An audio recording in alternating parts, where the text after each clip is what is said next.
Oo nga pala, sige, ibigay ko sa yung host na ano. Okay lang po kuya kahit hindi na nare-record naman po. Okay, sige. Ay, hindi, I mean, hindi daw makapag-share si Brother Kaya, Lee. kaya sa meron dyan sa share screen, may Ah, button. wait lang po. Pwede mo, Ayun, multiple people si can share. Pia na daw. Parang ganun. Okay.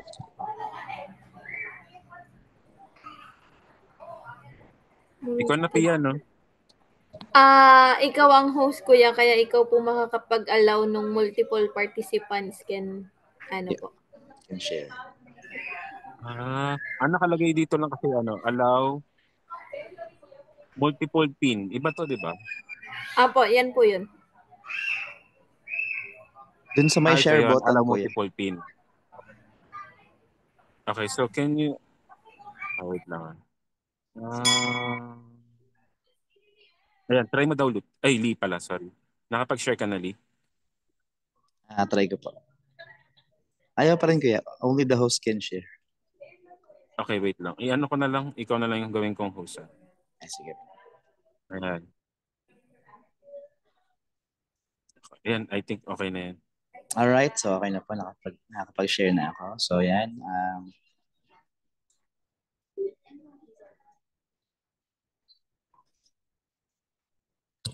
Okay, so, ay, wait lang po.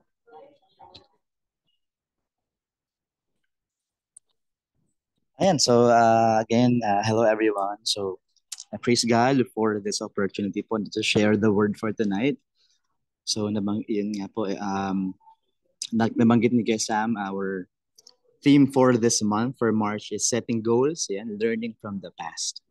So, I believe Tyrev already shared um, last week, no, the verse natin, which is our stronghold verse for the month, which is Isaiah 43, 18 to 19. Okay, so Um, and ngayon po, ang i-share ko po is more on, let's dig deep. Ayan, let's dig deep and parang more on sharing other related verses, no?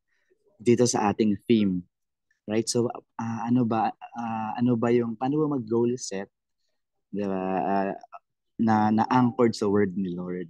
Yun. So, yun po yung nagrema sa akin or nabigay sa akin na task ni Lord, no? I-share kung ano po yung tinuturo niya in terms of goal setting, in terms of how to really move forward, right?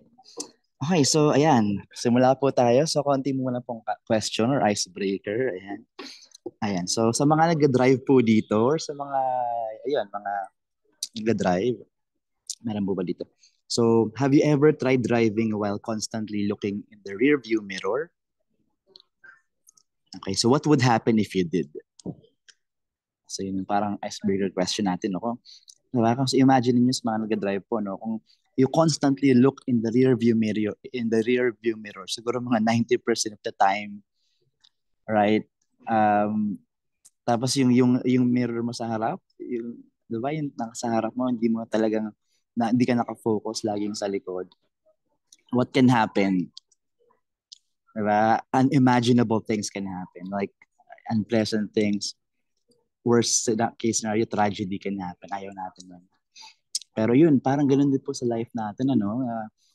Pag lagi tayong nakatingin sa likod, lagi nating binabalikan yung past na, alam mo yun, negative or unpleasant, no? Hindi tayo talagang nag-move forward. Diba? Laging nakaangkla yung something na nangyari sa past natin. Mahirap mag-move forward. Alright? And tragedy can happen sa life po natin, you know? Alright, so, yun. So, let's proceed. Ayan, so ito nga yung ating stronghold verse, no, for the month, Isaiah 43 verse 18-19. Forget the former things, do not dwell on the past. See, I am doing a new thing, now it springs up. Do you not perceive it? I am making a way in the wilderness and streams in the wasteland. Yan sa na-discuss nga po ni Tyreb last week. Pero just an overview rin po, no, and para ma-relate ko rin siya sa mga... Wala kang sinishare na PowerPoint. Ay, wala po. Wala po. Ay, hala. Wala po ba? Wait lang. Hala. Wait lang pa. Ay, nawala. Nawala po sa akin yung host. Try mo nga, Lee. Ayan, okay na, okay na. Okay. Ayan, nawala yung screen sharing. Ayan. Okay, wait lang pa. Okay na po. Nakikita niyo na yung screen share ko. Yes. Alright, perfect. Ayun, so ayun, overview ano. So ang background nito, 'di ba, is this was the time when Israelites were exiled to Babylon. Diba? They were in prison. Ano yung feeling nyo, challenges no, na mahirap, 'di ba? Mahirap na imprison, masakit, 'di ba? Sobrang daming tawag dito, pain ng nararamdaman ng Israelites before. Diba? Pero nga, ang pangako ng Panginoon, lagi sinasabi na sa slide, sa verse na to, forget the former things and do not dwell on the past. Right? So I am doing new thing, now it springs up. Okay, so merong ginagawang bago ang Panginoon. So sa verse, nire-remind po ako, no, nung nag-rema sa akin to, inaaral ko siya, nire-remind po ako no, na ang Panginoon na lagi siyang nandyan talaga. No? Nire-remind tayo ng promise ng redemption ng Panginoon. Nire-remind niya tayo na kahit dun sa mga times na may trials, diba, may challenges, is lagi siyang nandyan for us. No, it's a good reminder for us na panghawakan yung hope, restoration, and God's continued faithfulness. Diba kasi grabe yung pinagdaanan nila dyan, diba? Nung time na yan. Pero yun nga, dun sa previous verses ng dito nung tong 40 first few verses nitong Isaiah 43, sinabi din na I will restore you, I will uphold you, di ba? Ang daming talagang promises ng Panginoon.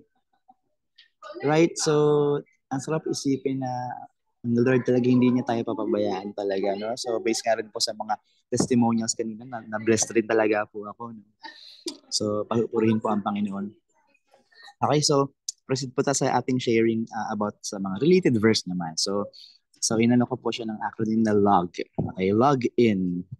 Alright, so di ba uso ngayon yung sa online or internet, di ba, to log in. Okay, so sa faith daw natin, no, in order for us to hit our goals, we have to log in. No, in order for us to press forward and move forward, we have to log in. So ano ba yung log in po na ito? Okay. Unang-una, L is for learn. Ayan. So, sabi nga dito, for us to set our goals, to hit our goals, and to move forward, we have to learn but don't linger. Diba? Sinasabi ng Panginoon, tayo ay matuto, pero wag tayo magtagal. Okay, wag natin hayaang magtagal tayo sa situation na yun. We have to move forward. Sabi, ito supporting verse or related verse po dito, no? 2 Corinthians verse 5:17. Oh, birthday ko pala yun, no? May 17, 5:17. Ngayon ka lang nakita. Anyway, so therefore, if anyone is in Christ, the new creation has come, the old has gone, and the new is here.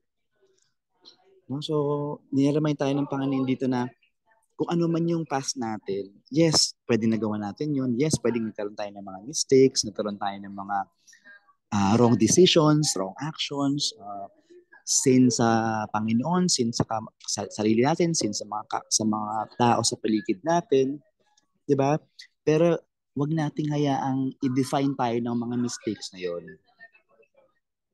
'Di ba? The past has lessons, but it should not define us nga. 'Di ba sabi ko na ano?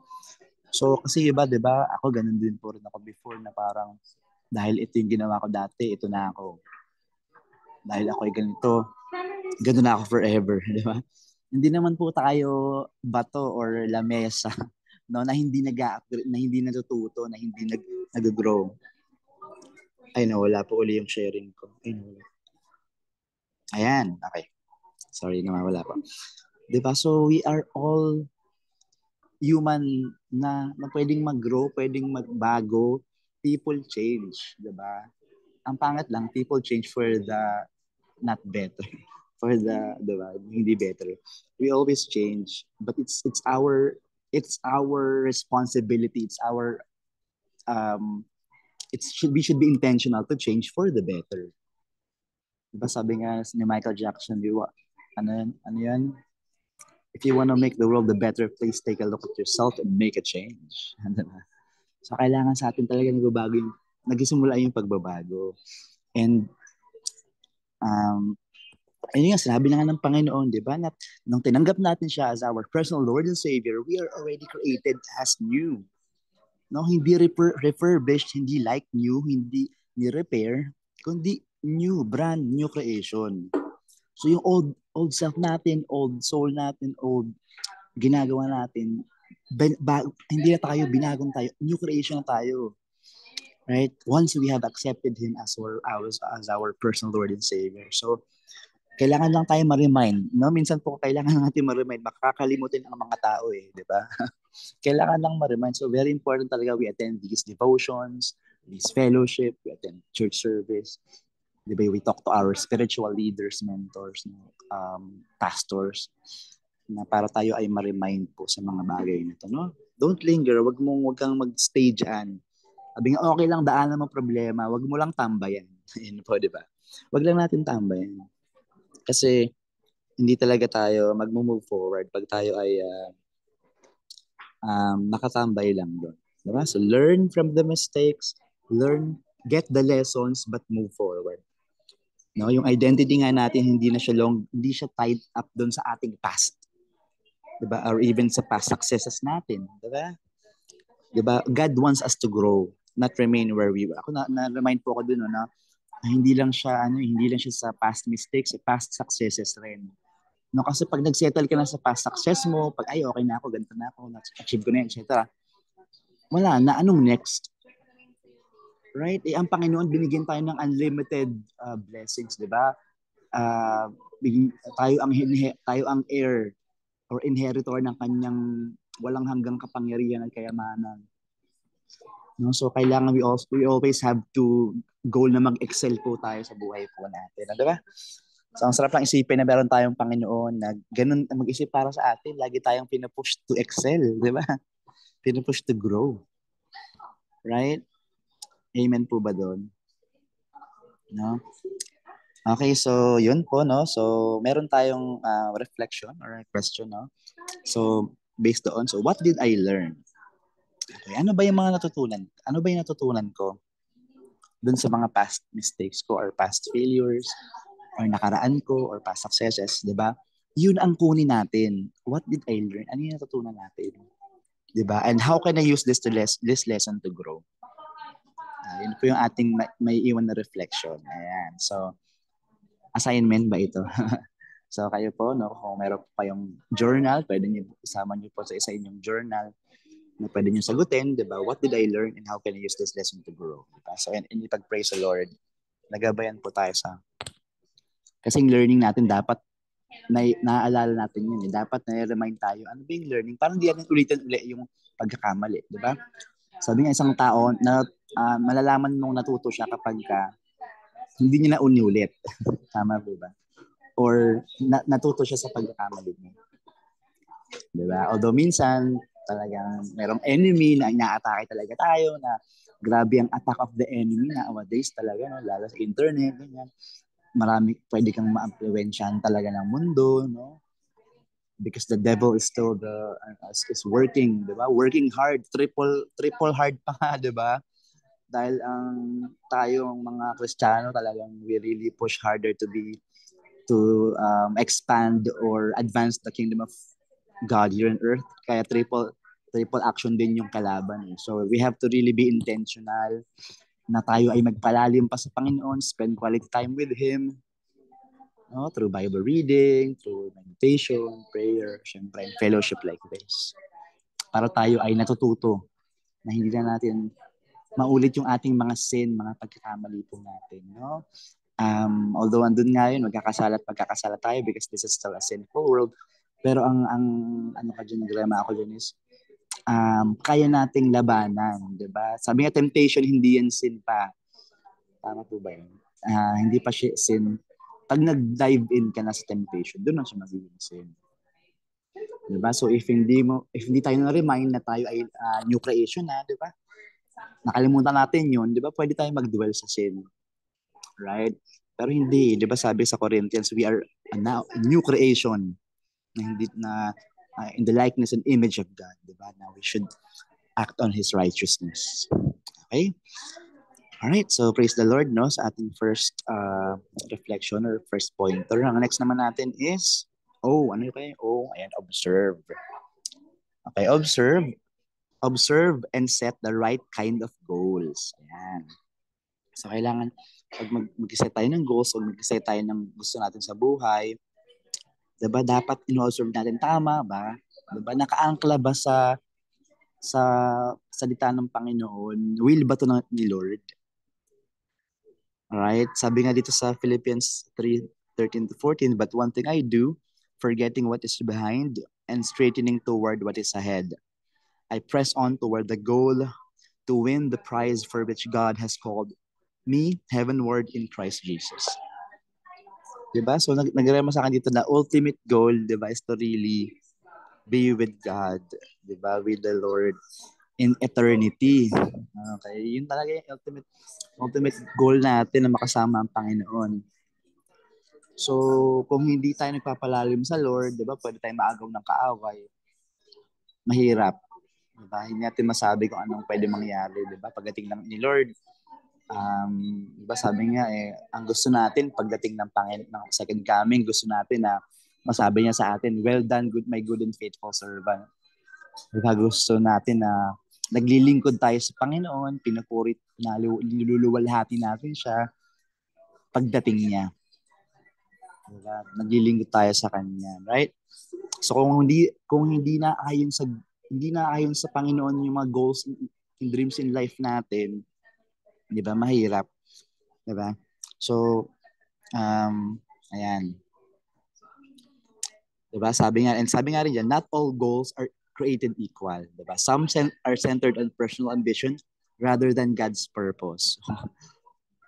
May nakaka-relate po ba doon? Meron po ba na minsan yung goals natin hindi siya 'di ba? Personal na natin siya. Hindi na siya purpose ni Lord, hindi na siya makaka-glorify sa Panginoon. Minsan may ganun po. Ako dati maraming ganun. No, lalo nung before ko tanggapin ang Panginoon as my Lord and Savior, no. So ayun, no. So talagang kaya kailangan talaga papalalim tayo sa Lord para malaman po natin kung ano talaga yung goal na gusto natin ng Panginoon. Di ba? Na it reminds us that yes, we can make plans, we can make action plans, we can set goals, di ba? And dreams, di ba? Pero nothing will beat the plan of the Lord for our lives. Hallelujah. Di ba? Marami pong ganyan ako yung ito plano kong work abroad, di ba? Plano kong talagang i-pursue yung mga engineering masters, etc. Diba? Pero hindi ko po na-pursue dahil ako pa yung breadwinner. Diba? Kailangan ko na magtrabaho, so hindi ko na na-pursue yung engineering ko po talaga. So yun yung plano ko, maging talaga mag-abroad, etc. Pero hindi, ang plano sa akin ng Panginoon is kung ano yung ginagawa ko ngayon, diba? So because of what I do right now, diba? Yung na-realize ko lang po, because of what I do right now, dun ko po nakilala. Yun po yung way para makilala ko ang Panginoon at tanggapin ko siya as my personal Lord and Savior. Ayan. Because of my community here in our business po. Ayan, sila Pia, sila Lut, and of course our TGPM. Napapunta pa ako sa TGPM family, mas lumalim pa sa Panginoon. Praise the Lord, no? Diba? So kung ako pinurusyo ko ano talaga yung gusto ko nung umpisa, malamang, diba, hindi ko alam ang nangyayari. Si Lord lang nakakaalam, pero pwedeng iba yung naging path ko, right? So, pero ito po yung plano ng Panginoon sa akin. So, kaya praise God, dito po tayo ngayon. Talagang steadfast tayo, 'di ba? Steadfast sa journey natin, 'di ba, towards towards the Lord, no? Na magpalalim sa Kanya lagi, makilala pa siya ng lubusan, at maglingkod sa Kanya, na maglingkod po sa Kanya. So, ayun po. So, because of that, yun, na ano nga rin po, share ko na lang po, testimonial na nalipat, naidala po ako, no? God brought me to a church, sa Church of God po ako ngayon, physical church ko. Doon po talaga nag-grow rin po ako, no? So, praise the Lord, no? So, kaya sobrang nakakapag help rin ng mga kapatid na matulungan sila makilala ang Panginoon. We do connection, ganyan po. We do coaching and mentoring po sa aming ministry. Ayun. So nakakatuwa po, share ko lang po, no? Meron po akong, kasi sa amin sa COG, meron po kaming parang C2S na tinatawag. So, mag-mentor ka po doon, parang mag-coach ka ng parang Bible study. Tapos yung dati ko pong mini-mentor na mentee ko, no, after 1 year, 'di ba, nag-grow po siya nag-grow po siya sa Lord. Grabe, nakita ko talaga yung spiritual growth niya po, no. And now, a few months ago, siya po ay nag-mentor na rin ng mga souls under him. So, meron naman rin po siyang mentor. So, nakakatuwa lang, ang sarap lang sa feeling na ginagamit ka ng Panginoon para matulungan yung ibang tao, kahit 1 to 2 persons lang yan, 1 to 2 souls na mapalalim sa Kanya. Ako po, malaking bagay na po sa akin. Diba, sabi nga, ang ating ultimate, or ang ating, anong tawag po dito? Yung Matthew 28, yung ating Great Commission. Yan. Great Commission is to go and make disciples of all nations. Right? And baptize them. So, di ba, ang sarap lang sa feeling na kahit hindi pa talagang so super nagagawa yun, pero paunti-unti po nakaka-help po praise the Lord talaga. Sa Diyos ang lahat ng papuri. Nakakatulong po tayo paunti-unti na ma-fulfill or makatulong po sa Great Commission na yun, na really praise the Lord talaga, no? For TGPM, because sa TGPM po talaga ako nagsimula dito po, no? Sila Kesam, sila Pastor Reggie before, of course, Naya Ruth, lahat po ng ating mga pastors and leaders. Salamat po dahil ako'y talagang ginamit ng Panginoon, no? na mag-grow po yun, spiritually. Praise the Lord. Ayan, napakawento lang po ako, no? Pero napakasarap lang talagang i-declare ang kabutihan ng Panginoon, ang kanyang miracle sa buhay po natin, ano? Like, siguro we can talk forever, no? Unlimited hours. Mag-usap tayo kung gaano kabuti, ka-merciful, kung gaano ka, alam mo yun, iba talaga ang feeling kapag ang Panginoon nasa tabi mo lagi, no? Doon nagkakasala tayo, nagtitisod tayo, pero balik lang po tayo sa Panginoon po lagi, di ba? Anyway, so yun, setting goals nga po, no? So, kapag ang goal natin in life talaga ay hindi in line sa Panginoon, hindi niya will, mahihirapan tayong kunin. Diba? Mahihirapan po tayong kunin, di ba? So, ayun po, ano po yung mga questions, or ito naman mga mga question ulit. No? So, pwede niyong baunin. So, when setting goals in life, no? Setting goals in any aspect of your life, whether it be ministry, whether it be in your finances, in your career, business, relationships, diba? These are the 3 questions po na binigay ng Panginoon. Una, does this align with God's will? Diba? Napag-usapan natin kanina, pag hindi will ng Panginoon, mahirap, diba? Pwedeng hindi mo na glorify si Lord kasi hindi nga niya will, eh. Diba? So does this align with God's will? Yun po yung tanong natin, diba? Pangalawa, will it help me grow spiritually and bless others? Diba? Anything na goal mo, for example, may goal ka sa finances, mag-invest, right? Ano man ang goal naman, depende po sa atin yan. Kanya-kanya tayong goal sa buhay.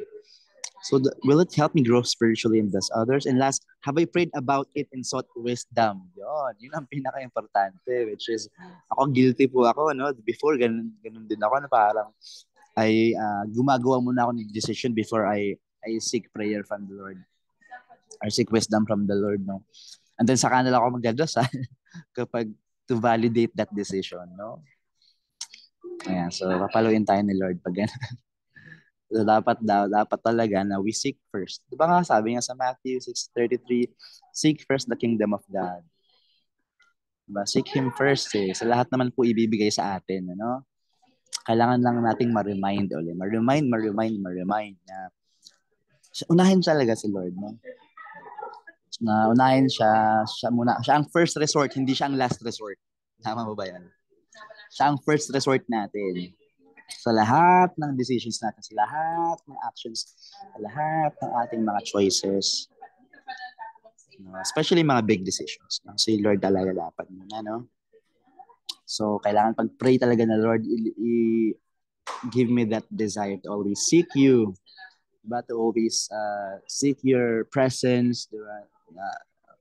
Ikaw muna, Panginoon. Wag ako. Diba? Ikaw muna. Ayan. So, yun po yung ating reflection questions. And last, ayan, malapit na po tayo. Last is you go. Ayan. Log, diba? L-O-G, go. Okay, so go is go and move forward in faith even when it's uncertain. Ayan. So, ang ating verse is, the Lord makes firm the steps of the one who delights in Him. Though he may stumble, he will not fall, for the Lord upholds him with His hand. The Psalm 37:23-24. Right? Go and move forward in faith even when it's certain. Pwede ka naman sabihin lang, pwede lang sabihin ni Lord na go, move forward in faith. Diba? Yun na lang eh. Go, chinicheer ka niya. Diba? Go lang kapatid, anak. Diba? Pero hindi sabi niya, even when it's uncertain. Diba? Kasi real talk eh, reality eh. Hindi laging makaka-move forward ka ng, ang buhay hindi laging plain and simple. Diba? Hindi laging move forward ka lang, tapos smooth lang yung daan, walang bako-bako, hindi eh. Diba laging merong uncertainties, laging merong fears, doubts, may mga uncontrollable things na hindi natin talaga hindi inaasahan, unexpected things, no? So, kailangan natin talaga na to hold on to the word of the Lord. Okay?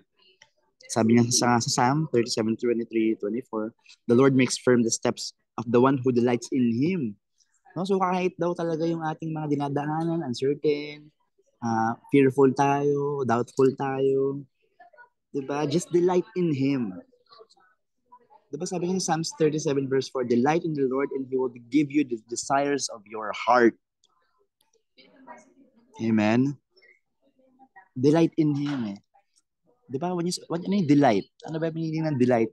To feel pleasure whenever you're around with that something. Diba? Delight. To be pleased. No? To be excited. To always look forward. Right? So you have to always look forward. You have to always be excited to have that fellowship with God each and every day of our lives. Diba? Kasi sabi niya sa salita niya, He will make our steps firm. Diba? Kung ano mang i-move forward natin, kung i-hit man natin yung goal natin, kung ano man yung gusto natin mapupunsan sa buhay, kung will niya yan, diba? He will make our steps firm as long as we delight. No? So though he may stumble, he will not fall, for the Lord upholds him with His hand. No? So madadapa talaga tayo eh. Totoo po ito, di ba? Lahat tayo nakaka-relate dito. Madadapa talaga tayo sa buhay natin. Maraming challenges. Matitisod tayo ng sarili natin, ng ibang tao, ng situation. Di ba? Uncontrollable eh. Uncontrollable yung mga. We should not focus on what we cannot control. Di ba? Ang focus po natin is what we can control. Because if we focus on the things we cannot control, then hindi tayo makaka-move forward. Di ba kasi wala tayong magagawa nga doon eh. Diba kanina, nagtambay lang tayo dun sa problema na yun. Wala nga tayong magawa. Diba? So focus ano yung pwede mo makontrol. Kasi pag ayaw mo i-control yan, pag doon ka nag-focus sa kung ano yung pwede mong i-control, may magagawa mo siya ng paraan. Tama po? Right? Yung mga challenges and obstacles. No? So, ayun. So, and of course, the Lord will always be there. No? Hindi talaga tayo pababayaan. As long as we delight. No? So, grabe. Isa po sa mga life verse kin, Psalms 37 verse 4. Delight in the Lord and He will give you the desires of your heart. Right? So, talaga ang Panginoon. Pag talagang tayo nagsiksik ka sa presensya ng Panginoon, you dwell in His presence, you soak yourself with His holy presence, then He will make your steps firm. Whatever it is. As long as it's God's will. Amen po ba doon? Diba? So, isang reminder dito, diba? Many people give up when they hit setbacks. Yun nga. So, marami nga sumusuko. Right? Pero yun nga, we have our Lord with us. I-uphold tayo niya as long as we delight in Him. Diba? Lagi may condition diba? Lagi may condition naman. Diba? Conditional Mahal tayo ng Panginoon. Pero are we doing our part? Right? Yun yung nagrema sa akin. Na parang, diba? Sabi po sa ang Pinoy, merong kasabihan na sa Diyos ang awa, nasa tao ang gawa. Diba po? And, diba? So, we have to do our part as well. No, to take action. Alright, diba? Ayun po. Yan. So, ayan, sabi dito, even in seasons of confusion, dryness, or hardship, God is working behind the scenes. We must trust His process. Ayun. So, diba, minsan talaga feeling natin walang-wala. Feeling natin talaga, ako, marami po kong ganyan when I started doing business. Grabe talaga. Kaya sabi, sometimes, may nabibesa po ako, kung gusto mo talagang lumalim ang pananampalataya mo sa Panginoon, magnegosyo ka, maging entrepreneur ka. Nabasa ko lang naman yung chat, yung post na yun. Pero sa akin po, yun, talagang sobrang lumalim, talagang, ang lalim, kailangan ko talaga ng pananampalataya sa Panginoon when I started doing business or entrepreneurship. Kasi may mga times talaga na susubukin yung patience, di ba? Yung understanding ng mga situation, ng mga clients, ng mga customers, ng etc. No? Ng mga prospective clients and customers, ng mga ibang tao, ng situations. Iti-test yung character, yung di ba? Yung leadership, iti-test yun. No, pero ang Panginoon talaga will always provide, no? Sabi nga sa ngayon, Corinthians ba yan? Wait lang po, check ulit. Philippians 4:19, and my God will meet all your needs according to the riches of His glory in Jesus Christ, no? So lahat tayo may needs, may kanya-kanyang needs, di ba? Pero ang Panginoon, He will always meet our needs. Hallelujah. No, yung mga times na feeling ko walang-wala na akong sales. For the week, ang layo pa ng goal ko. Malapit na mag-end yung aming cut-off. Tapos biglang may miracle. As in, talagang mayroong magkatawag sa akin, magpapadala ng payment, or may magkatawag sa akin, close yung deal. May mga chat dyan na for enrollment, etc. No? So, for product purchase. So, grabe po talaga ang sarap sa feeling talaga no na gumagaling, the Lord is really providing, no? Wala lang, overwhelming joy. Yun po yung talagang mararamdaman mo na lalo na pagka kitiwala ka sa Panginoon kasi ang dami talagang moments na feeling mo gusto mo nang sumuko. Pero hindi ka susuko kasi the Lord will always provide. The Lord will always send you resources, people, etc. that will uplift you, that will and remind you that He is a true and living God, that He is alive. He is not the gods of the idolatry in the Old Testament. He is a true and living God. He is alive. Hallelujah. So, ayun lang po. No? So, nakaka-amaze lang talaga yung power ng Panginoon sa buhay po natin. Ano? Hallelujah. Alright, so meron po tayong, move forward na yung aking ano.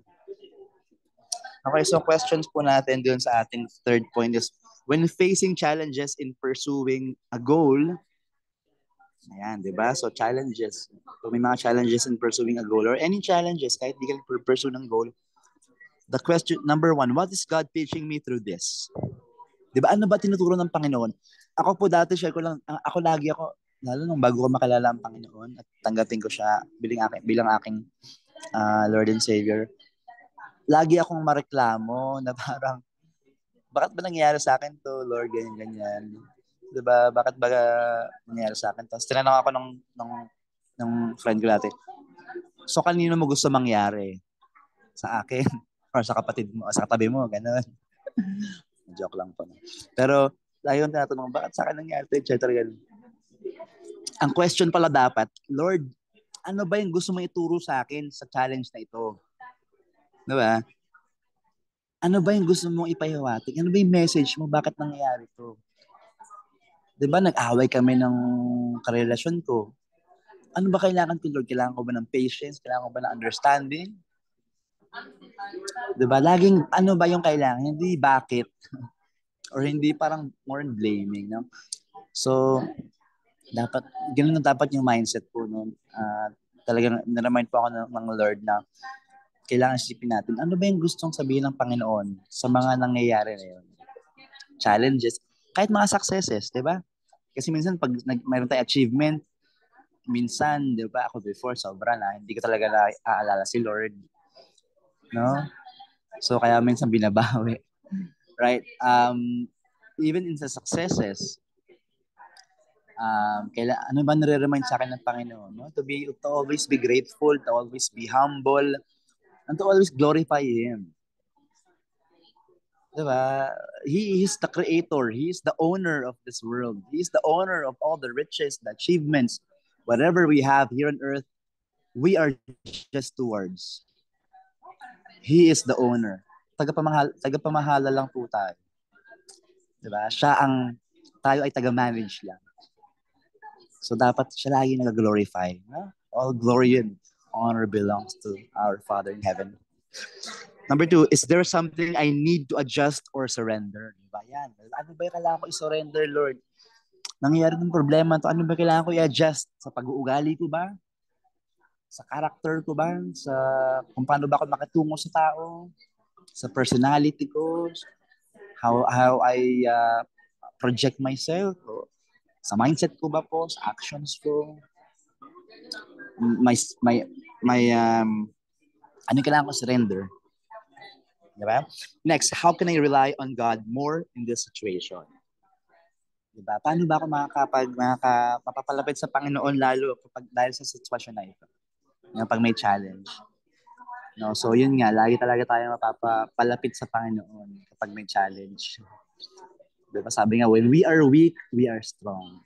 Diba? Because the Lord is with us all the time. Diba? God is good all the time. And all the time, God is good. Okay, so yun po, no? So let's always log in to Jesus. No? Let's always log in to Jesus. No? So lagi tayong mag-log in sa Panginoon. Lagi tayong pumunta sa presensya niya, mag-dwell in His presence, no? To soak in His holy presence, diba? Magbabad sa kanyang presensya. Dahil, di ba po, totoo yan, na kapag tayo ay babad sa presensya ng Panginoon, malakas yung ating spiritual ear, yung ating pandinig sa kanyang mga gustong ipagawa sa atin. Pag malakas ang presensya ng Holy Spirit sa buhay natin, mas kaya nating makapagdesisyon ng tama, di ba? Na righteous, na will ng Panginoon, at madali tayong maka-flee from the temptation. diba? Of dwelling into sin, no? So pagka tayo ay malakas ang presensya ng Panginoon sa atin, malakas ang kanyang tawag dito. Yun nga, yung presence niya, yung sa buhay natin. Yan, so let's always log in with Jesus. Hallelujah. And so na-relate ko rin siya dito. No? So para tayong log. So para rin tayong log. So when you say log, di ba, yun yung po yung ano, parang log. Di ba, yung punong kahoy na pinutol na.